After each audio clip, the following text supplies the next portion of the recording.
Is Jonathan Gannon the most overrated coach in the NFL? How do we grade Jalen Hurts? What were the major takeaways of the Eagles versus Lions game? All that and more on the latest Eagles post-game live.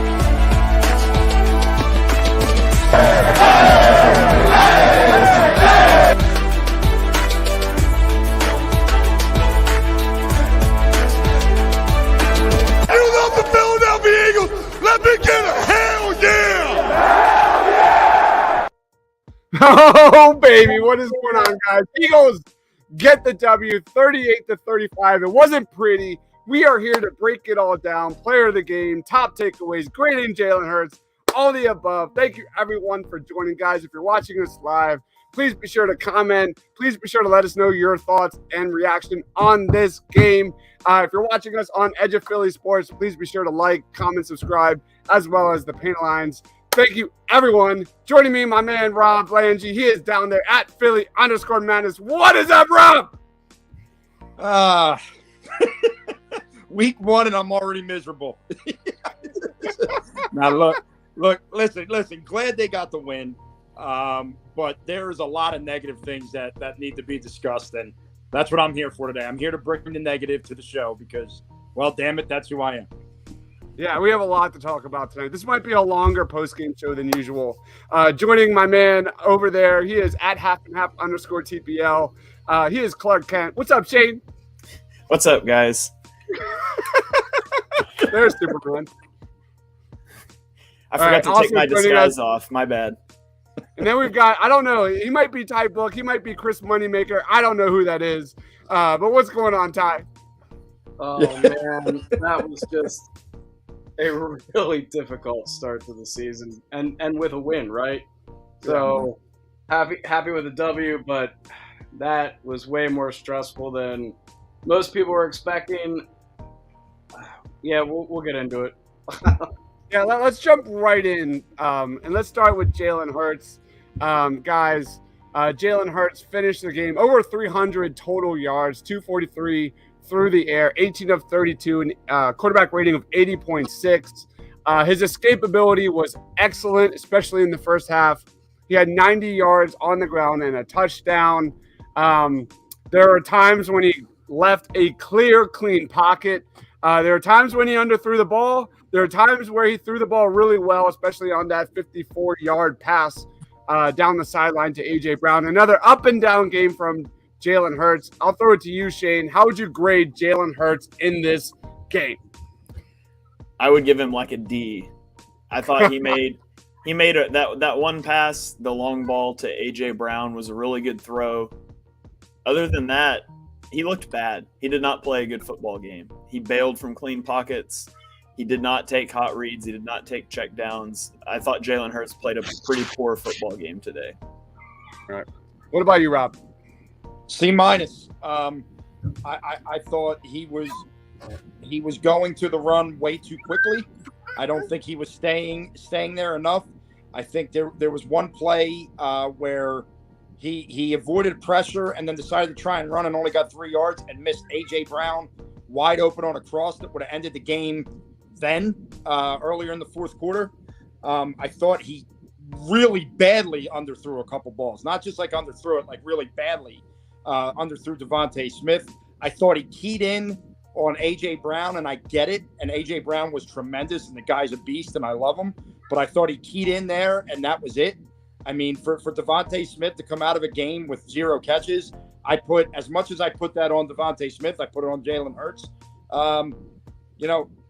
Look, you play the Detroit Lions, and you won by 3 points, and you put up a lot of points, but you're not doing that against better teams. Starting next week with Minnesota, you better stay home and throw the ball sometimes. Not his best effort. I agree. What about you, Ty? C minus only because of the W. Did not pick up the blitz multiple times outside blitz packages that he just didn't see. I thought that the first drive of the game got him happy feet. I thought he didn't have a ton of time on the first drive, and that just carried over the rest of the game. Whenever the pocket broke down, or even a couple of times when it didn't actually break down, he broke pocket and the eyes dropped immediately. Not what I wanted to see. I think it was a fired up Lions team. I'm not gonna, I'm not gonna discount the fact that it's week one and in your own building, first sell out in a really long time at that place, but just not good. Not what you need. Not what you're hoping to see when you're saying that he's the guy who proves whether we're a winner or a loser this year. At least that's how I look at it. Yeah, C minus only because of the win. D if it was anything else, or F. Yeah, I'll play happy medium. I'll be the politician here. I'll say D plus. We have Quinn in the house thing. C minus, made some plays, missed some plays. EC1 says Gannon sucks. Hurts was good. That's debatable. I'm a big Miles Sanders guy, and I thought he was one of the bright spots of this game, which we'll get into a little bit. Quinn also likes Sanders. Yeah, Rob. I just going to say, except why is he not in the game? I know that everyone's going to say that's the coaches, but something tells me that's him not being, having the gas to get back in the game after that long run. And that's an issue. You're the number one back. Get your ass back in the game. You tell them I'm going back in the game. Yeah. The only thing I'll say about Jalen Hurts, and I agree, it was not a good Jalen Hurts game, is that he did perform okay or above average on third down. This was an area of major weakness for Jalen Hurts last year. He had a quarterback rating of 73.8, 7 touchdowns, 6 interceptions in 20 games in his career on third down. He did generally very well, and that was arguably the difference in this game until the fourth quarter when everything just fell through. So Jalen Hurts, not a good game. His escapability was on display, especially in the first half, but we already know that. What we need to see from Jalen Hurts is this guy to take that next step as a passer. And I can't help but think the blueprint is out on Jalen Hurts, especially during that Tampa Bay Bucs game when they just loaded the box, blitz, and Jalen Hurts at the end of the game missed wide open guys there because he puts his head down way too fast and misses guys wide open down the field. That is the takeaway of Jalen Hurts. So not a terrible game, but we're definitely not a good game from Jalen Hurts. We have another comment. Michael's in the house saying Lions ain't a terrible team. Need to iron some things out defensively. But I like what I've seen overall today. Nikki says they obviously took the ball out of Hurts' hands. Let's go into kind of the elephant in the room. And if it wasn't Jalen Hurts on the hot seat, it's Jonathan freaking Gannon. The Eagles put up 38 points against the Detroit Lions, and even that was not good enough. The Lions put up 35 points. There were missed tackles throughout the entire game, blown coverages, miscommunications, too many penalties. That's on offense and defense. But let's get into this defense because this defense was supposed to be a top 10 unit in the NFL, and I think it starts with the defensive line. The Eagles have the 5th highest paid defensive line this year in the NFL. I don't think they got an entire sack in this game. That is not good enough. I'll throw it to you, Shane. What's your take on Gannon's first game this season? I want to back up for just a second to the Lions being not a terrible team. Thank you. They've won 11 games in the last 3 years combined. So let's not sugarcoat this. The Lions are a terrible football team with a horrific quarterback, and they put up 35 points on the Eagles defense that has a ton of talent, and they played awful in the run game. The defensive line either won and dropped the running back at the line of scrimmage, or it was a big gain because the linebackers were totally absent. I don't know where TJ Edwards was in this game. He gave absolutely nothing in the running game. Chauncey Gardner-Johnson was horrific as a tackler. Now, granted, He's used to playing in the slot. He's playing different angles downhill as a safety. And I thought he was a good tackler. So hopefully that cleans up as he adjusts to a new position. But they could not stop the run if the defensive line did not immediately win. And there was no pressure on Goff all game. And so, yeah, Cox got 1 sack because Goff dropped a snap. That's the only reason the Eagles came out of the game with a sack. It was a really poor showing from the defense. And I've said this offseason, I had no faith in Jonathan Gannon. I still have no faith in Jonathan Gannon. I would call Vic Fangio. If I could swap Vic Fangio out by week 2 for Jonathan Gannon, I would do it in a heartbeat because Jonathan Gannon's just not it. He's just not. Yeah. Modog says Fletcher Cox had a sack. It was on the fumbled snap. I forgot about that. There was another one that I think was really close, but Goff got just ahead of the line of scrimmage, so it wasn't counted as a sack. Nikki says, remember when Ryan Matthews, oh my God, right, fumbled versus the Lions for the L. Modog, linebackers were not as good as the hype. Wonder if Nakobe would have made the difference. I don't remember seeing him out there. I honestly 3 or 4 plays, I think I noticed. I vividly remember Jordan Davis blowing up a couple of plays at least. The interior defensive line wasn't the problem. I think it was the edge rushers and the linebackers and everything else. Nikki says the Lions drops. They had at least 5 drops, Nikki. There were times in this game where, like, had they made a couple of catches against the Birds in crucial moments, this could be a completely different conversation right now. What about you, Rob? What was your take on Gannon today? So before I get to my take, I want to make all the arguments the Gannon believers are going to make. Yes, the Eagles missed a lot of tackles, and that's on the players and not playing in the preseason and all that. They weren't getting home with the 4 guys, and, when they blitzed, I guess Goff had a little bit better numbers, not that any of his numbers were good. Okay, with that said, Jonathan Gannon, it's 31-14 going into the 4th quarter. You have a 17-point lead. Pin your ears back and beat the shit out of an inferior opponent. That's it. That's it. You weren't getting home with 4. The only good thing from the defense is your 2 outside corners played a pretty decent game outside of a couple plays. I noted the touchdown went over top of Slay, but he had pretty damn good coverage on that. He was right there. That might have been the best throw of Goff's career. I just, 35 points to that team, and stop with they have a deep backfield. The Lions stink. They stink. Dan Campbell is a joke of a head coach. Every coach on his staff is better than him and should be the head coach instead of him. He's an absolute joke. He has no idea. It's why a guy gets thrown out of that game because of the way he coaches and tells them to take out guys' kneecaps, and they're going head hunting for quarterbacks. That team stinks. They had no business scoring 14 points or whatever it was in that 4th quarter. You have got to be better. When you get a team on the ropes, that crowd was out of it. The game was over, and it should have stayed over. And everyone on that field got complacent. And where I agree, where some of the interior line was good, actually, all the young guys I thought played well. Fletcher Cox, I don't care about the sack, was not.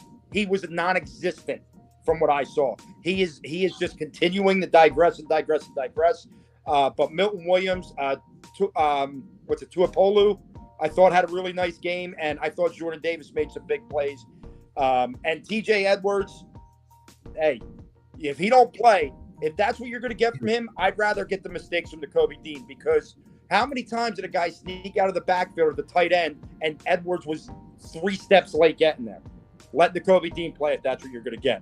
Not a good performance, not making me feel all warm and fuzzy about Jonathan Gannon after week 1.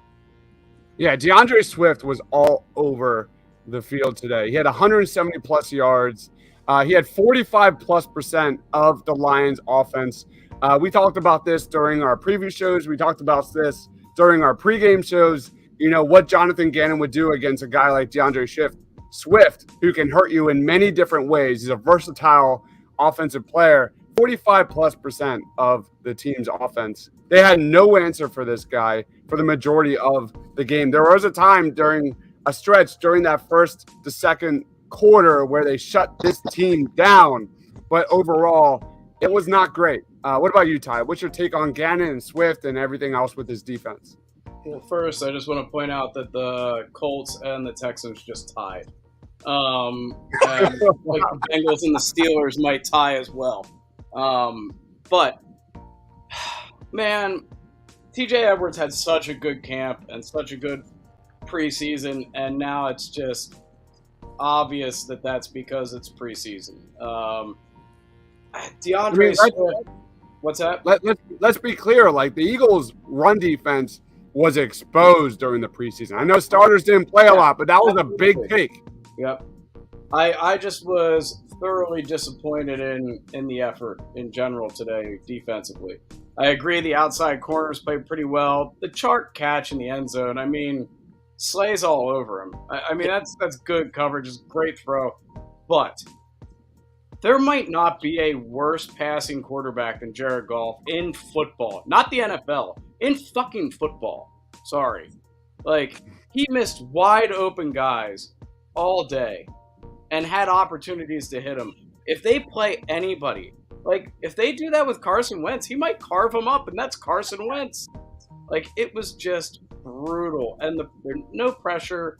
After that first drive, I thought, okay, maybe knocking off some of the rust because we didn't play a whole lot in the preseason. Nope. No, the run defense is a real concern. And next week, they're going to have to figure it out really quick. Yeah. All right, let's go in reverse. Let's talk about a positive today, and that was A.J. Brown's debut with the Philadelphia Eagles. Hold on, I'm getting some advertisements on my end. There we go.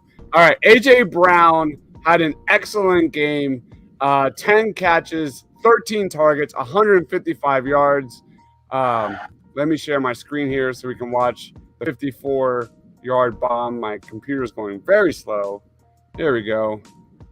All right, here's A.J. Brown, and arguably one of the best plays of the game. A.J. Brown, I thought, the Terrell Owens talk, all training camp, all preseason, I kept hearing that because I'll be honest, I don't watch a lot of Tennessee Titans football, and every time I heard it, I'm like, dude, Terrell Owens is like one of the best wide receivers to ever play the NFL. There were times in this game where he looked simply dominant. That if there was any optimism going into week 2 against the Minnesota Vikings, that the chemistry between A.J. Brown and Jalen Hurts is definitely there. It's not Devontae Smith. We're going to talk about that later. But A.J. Brown at least definitely showed you a lot. I'm going to throw it in reverse. Ty, what was your thoughts on A.J. Brown? Well, I mean, there's certainly a chemistry there, and he's a man. I mean, the catch that he made down at his ankles, where he was wide open down the sideline, and it was an underthrown ball. And I love Stink on the broadcasting. Oh, he saw him so wide open and missed him. It's like, no, that's not what pro quarterbacks do. And A.J. Brown pulled him out of the fire and made an incredible catch to make that worth something. I was super impressed with the separation he got, the catch in traffic he made early in the game coming across the middle, where I don't know that we've had a wide receiver who would have caught a ball with, I think there were 4 defenders just in his general vicinity. That's a huge upside for them. Looking forward to seeing that progress. I think it opens up other things for the Eagles. I don't think the Lions were doubling down on him.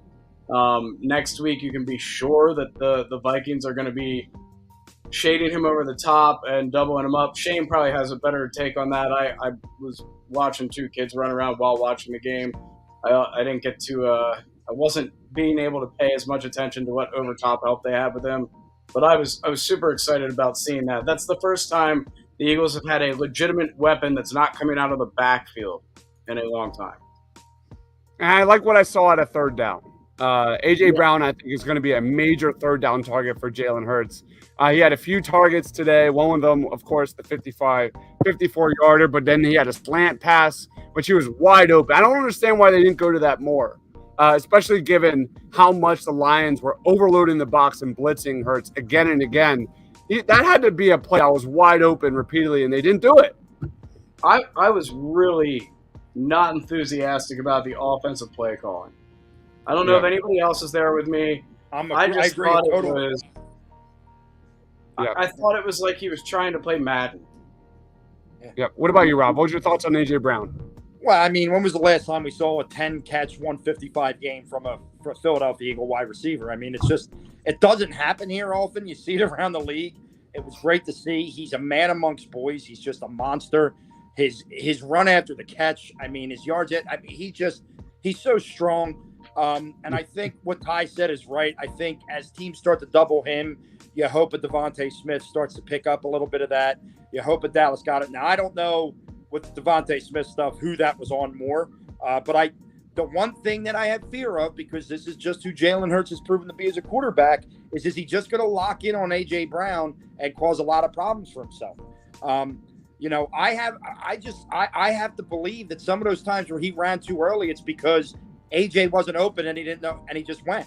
He didn't look through his progressions. He didn't go to other guys. But as far as AJ Brown is, it's so nice to have a guy like him in this town for the next few years. What a performance!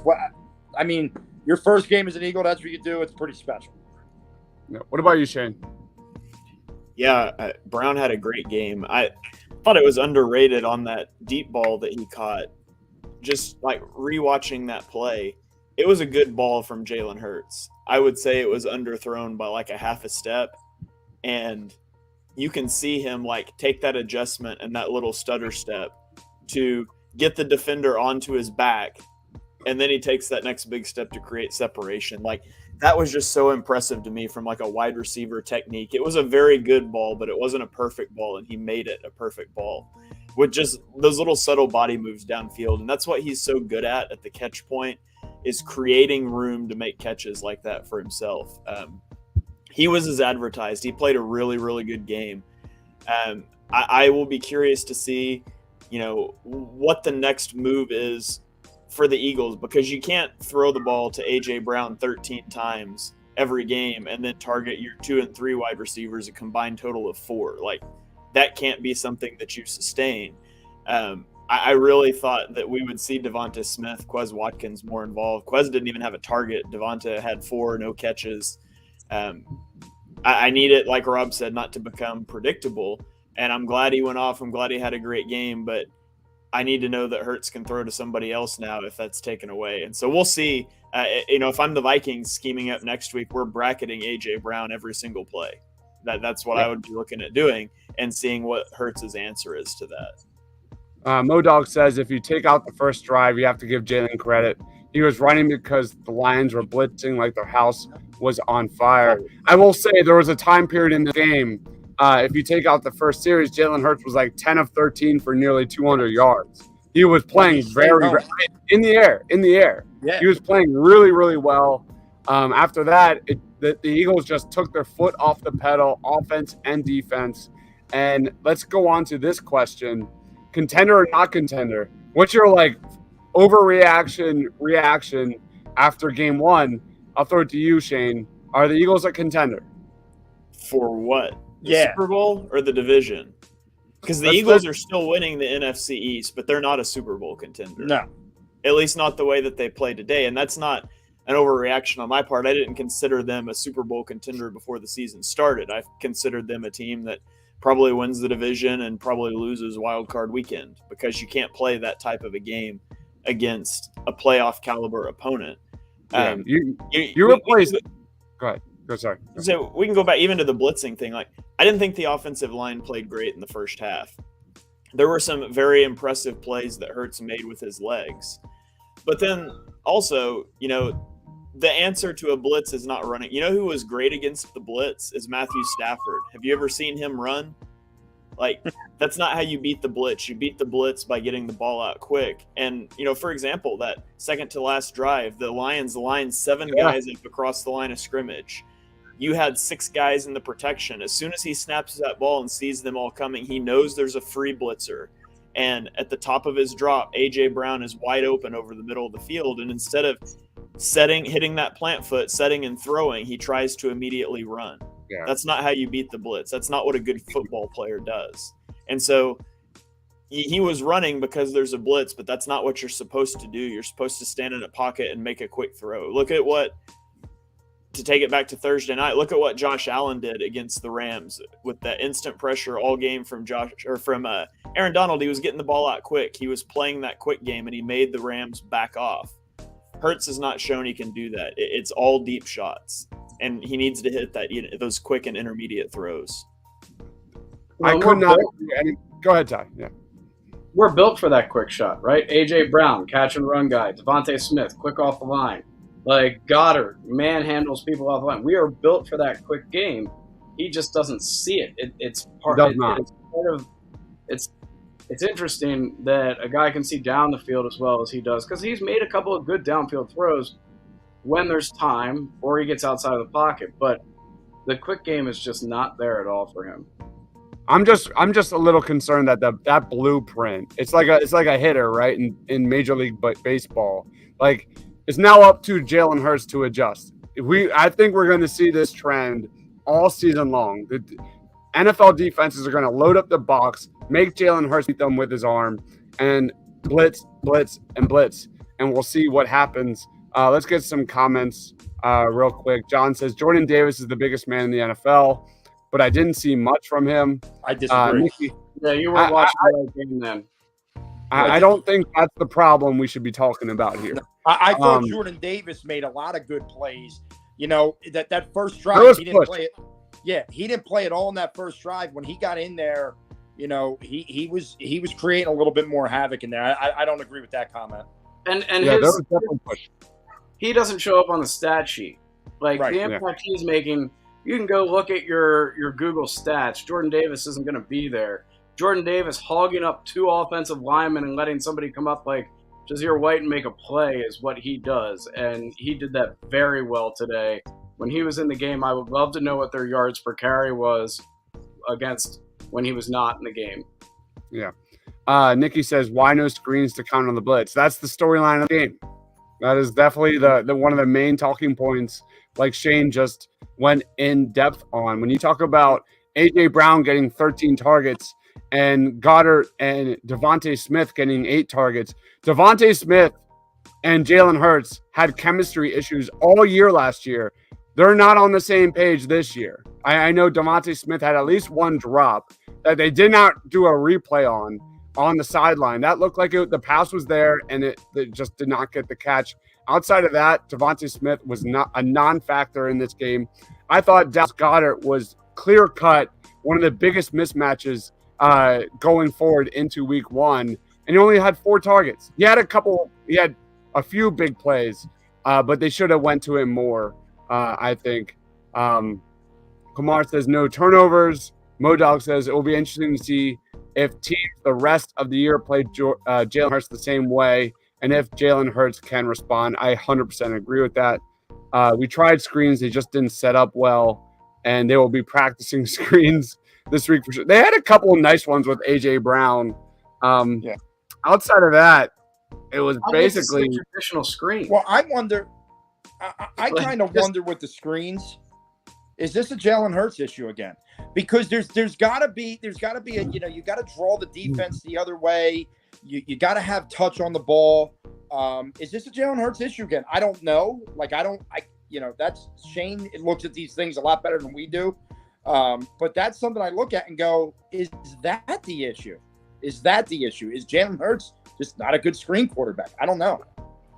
Yeah. All right. Let's roll on to just kind of not final thoughts, but like any other extra thoughts on this game before we get into player of the game. I'll throw it to you, Ty. Anything you want to bring up and talk about? Did anybody else think that Jalen Hurts took a ton of shots on slides today? Yes. That should have been flagged? Yes. A lot. I was really surprised in a league that's supposedly protecting the quarterback that there were, I think, finally got flagged on the 4th one is what my count was at. The 3rd one, I believe the D-back was just a little over aggressive. I don't think he was intending to fall on him. It just, the momentum took him there. But the other 2, Hutchinson was the 2nd one, and I forget who the first one was pretty egregious. But all in all, I was just really, really disappointed in the overall game plan. I mean, I did have one. Third down was Yeah. great. The one thing that I was answered today that I was worried about in the offseason was Miles Sanders. I didn't know if Miles Sanders was a marquee number one back. I thought he played well today. If he can play like that every week, in and out, we're okay back there. I'm still not sold on him as a number one guy yet. I'm just gonna piggyback off of that and jump in. Miles Sanders was arguably had the play of the game. That huge run late in the fourth quarter. That's how close this game was. I mean, we were a play or two away from this game going either direction. And yeah, Quinn says player of the game, Miles Sanders. We'll get to player of the game soon. But Miles Sanders showing me something. There were definitely some plays where he took contact and kept fighting through. I've never been a Miles Sanders guy, but he showed me a little something. Go ahead, Rob. Shane, I want to ask you on that last play where he breaks the big run. To me, it seemed like he made it a lot more stressful than it needed to be if he just hits the hole first and doesn't run the wrong way to start the play and then have to make a cutback. Like when I watched the replay, I'm like, wait a minute. The hole was there from the get-go, but he ran to the right instead of going right to it. Fortunately, he's elusive enough. I thought he made way more work for himself on that play. Yeah, I would have to watch that one again. I know he ran in, got stopped up at the line. I need to watch a replay of it because I was freaking out a little bit too much at the moment to really give you proper analysis on that one. Yeah. But no, let me just say that my thing was I thought as bad as the defense was where they were at their worst in that second half was third down defense. You got these guys in the 3rd and 10s and 3rd and 8s and 3rd and 6s over and over and over again. And whether it was letting a receiver be wide open, whether it was a really bad penalty, whatever the case may be, you allowed this team to stay in the game. Because as upset as we are with Jalen Hurts, the game should have been over, I'll say at 38-21. That's in the fourth quarter. That game should have been over at that point, and it wasn't because you as a defense allowed this team to hang around. And when you let an inferior team hang around, you give yourself a real good chance to lose, and they got lucky tonight. They got lucky. I'm going to have to sign off, though, so I just wanted to get that final thought in before I said that to you guys. Who's your player of the game, real quick? Oh, it's A.J. Brown. I mean, I don't think you can go any other way than A.J. Brown today. Because Miles Sanders, I would have liked to have done it, but the fact that he didn't demand to be back in that game late just pisses me off. Just straight pisses me off. So that's that. But boys, they'll be okay. I'm going to be positive at the end of the show. They'll be okay. Love it. My man Rob Langy over there, @Philly_madness. Go check him out on Twitter. All right, Shane, any final thoughts, or not final thoughts, but anything else you want to bring up before we get into play the game? Although A.J. Brown's already off the list, so we can't pick him. Yeah, I mean, I just want to reiterate how disappointing of a performance that was from Jonathan Gannon. I don't care about the missed tackles. That's not on him, whatever. But from a schematic standpoint, that was just pathetic performance from Gannon, who was my biggest thing I was concerned about on the defense. And I thought that was borne out today. I did not think he had a good plan. He did not have coherent pass rush and coverage strategies that worked hand in hand.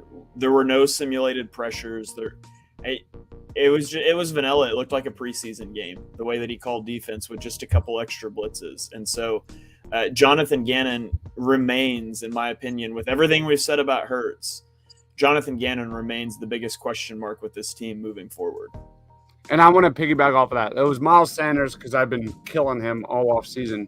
But the Eagles linebackers was supposed to be a major strength of this squad. And I thought Kaiser White made a few plays in this game that were big time plays that arguably probably are like one of the biggest game changing plays at the end of the day. But outside of that, like linebacking was supposed to be one of the best in Eagles recent history.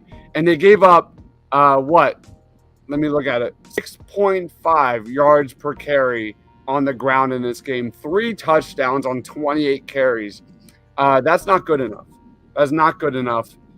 So that was something that that sticks with me because that was something I was most excited about. TJ Edwards, although he made a nice play in coverage in the first half, is not good enough. We need to see definitely much more improved linebacking play and play from our edge rushers, I think. Quentin chimes in, offense and defense are vanilla, minimum trickeration. Let's go into player of the game. Although my man Rob already took A.J. Brown. I guess I'll go last. Shane, who's your player of the game? I mean, are we not repeating? Because No.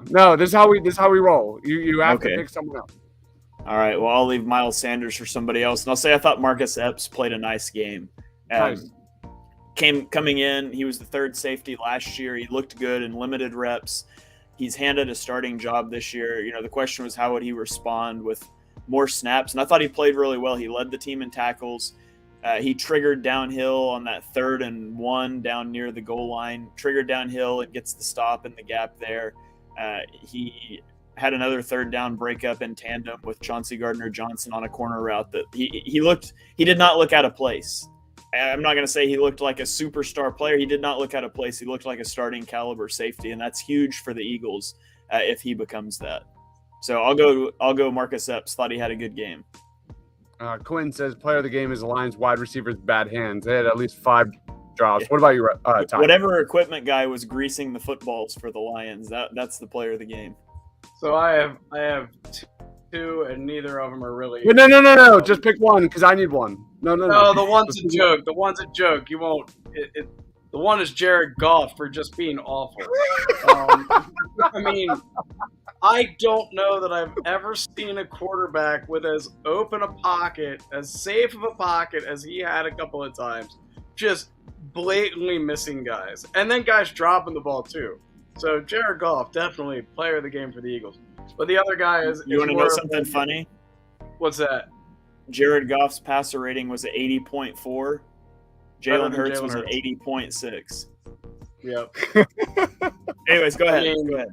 But the real player of the game today, in my opinion, doesn't have to do with today's game. It is Jason Kelce making the start week 1 after elbow surgery, and just as a lifelong Eagles fan, seeing him out there today was pretty great. I wanted to leave Miles Sanders for Chris if he wanted him. I really can't think of anybody else that really stood out. I'm not taking him. Point. Maybe Milton Williams. I thought he played pretty well in the interior when he got a chance. I really like Milton Williams. I think he's a good player. I think that he replaces Cox at some point in the near future because I agree with Rob's approach on Cox. I believe he just continues to regress.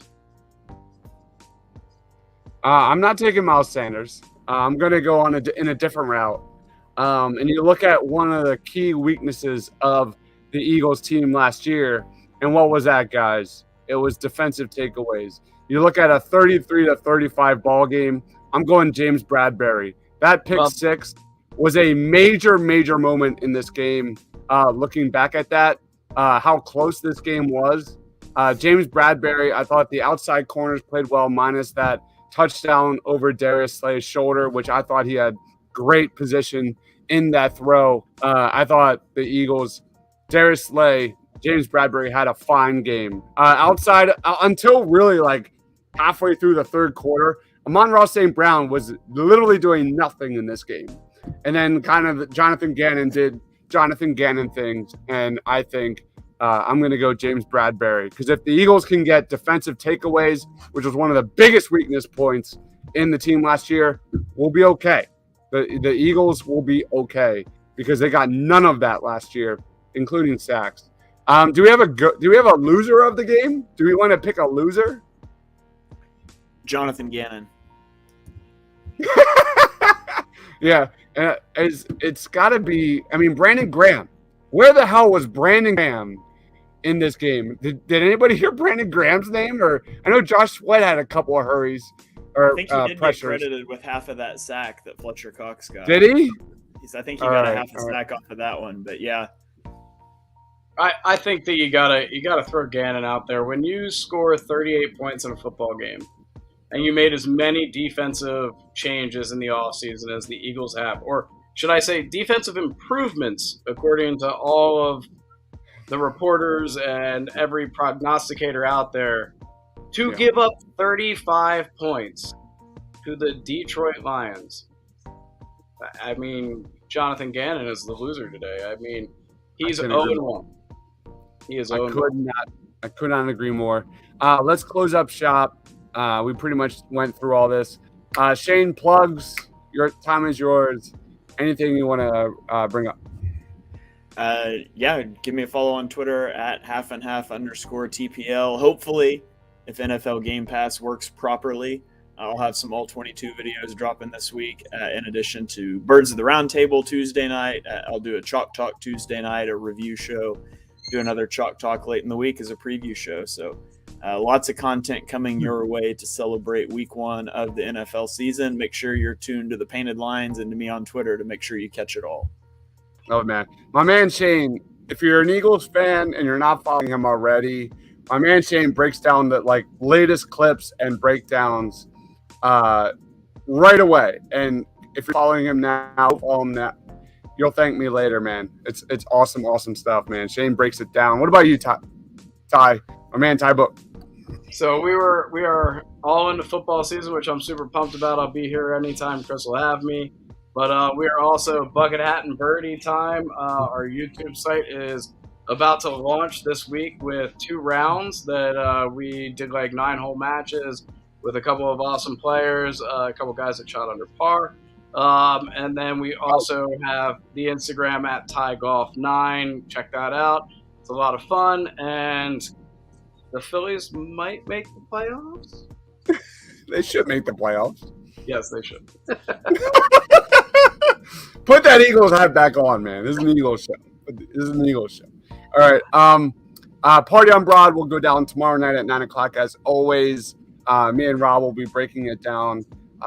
Expect a ton of Eagles highlight reels, Jalen Hurts, AJ Brown, all that and more over the next several hours. So please be sure to subscribe here. Go check out Edge of Philly Sports, our new partner, and Philly Sports Alliance. Old partner, but we love them just as much. We are live streaming there. Amazing Facebook, Philly Sports content creators over there. So please be sure to like, comment, subscribe, all that and above. Thank you to everyone who commented today. It was a lot of fun. Eagles get the W. They move on to 1-0 in the season. It wasn't all great, but it is week 1.